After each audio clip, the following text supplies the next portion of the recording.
One of the most gloriously overblown lines in the history of sports broadcasting was delivered in 1984 by the peerless darts commentator Sid Waddell. Contemplating Eric Bristow's effortless dominion over his peers, Waddell mused, when Alexander of Macedon was 33, he cried salt tears because there were no more worlds to conquer.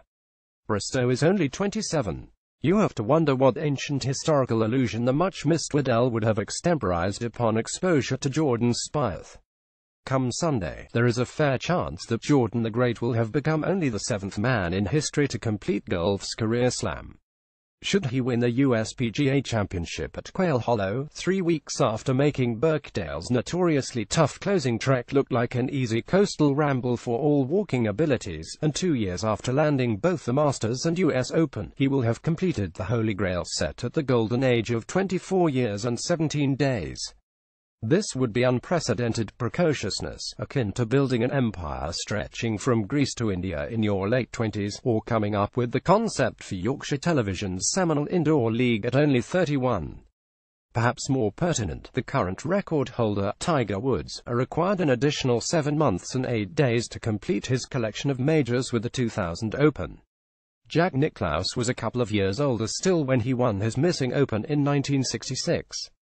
Gary Player, not exactly the type to let life pass him by, was an ancient 29 when the 1965 US Open sealed his legend. In some cases we are comparing apples with oranges, rubber-wound Penfolds with solid core titleists. Gene Sarazen was 33 by the time he put the finishing touches to his CV in 1935, though the Augusta National Invitation Tournament was only in its second year, so one could hardly accuse the squire of dragging his feet. Ben Hogan had turned 40 when victory at the 1953 Open completed his full house, but he had lost the big chunk of his career to the war, then serious injury after an auto crash, and in any case it was the first and only time he deigned to enter Britain's then struggling championship, just to prove a point. Chances are Hogan would have claimed an actual Grand Slam in 1953, having already won the Masters and US Open that year, but the dates of the Open and PGA overlapped and Keith Pelly thinks he has scheduling problems. Sir Bobby Jones remains the only man to clean up all 4 majors in the same calendar year, although in 1930 that meant something very different: the Open and Amateur Championships on both sides of the Atlantic. Penfold and Titleist Niblican hybrid. And that's before we consider how much of the Slam story is a retrofit. John's 1930 feat was for some time known as the impregnable quadrilateral of golf. Hogan's 1953 spree was viewed as a triple crown, the PGA not even a consideration.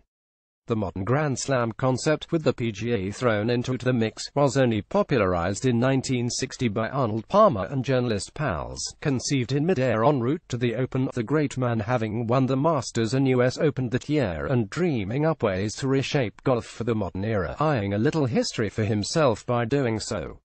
A bittersweet irony, then, that the PGA was the only major Arnie never won.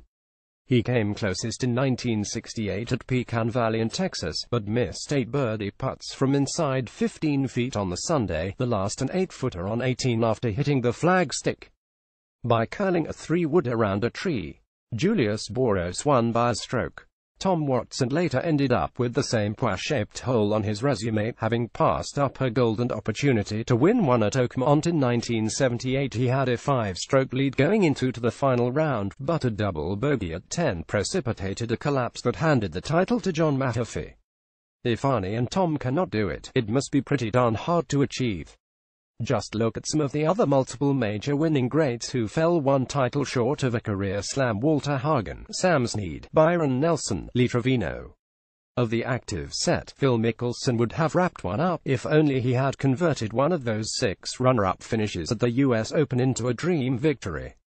Rory McIlroy should have it done and dusted too, but the least said the better about our men corner on that fateful Sunday in 2011.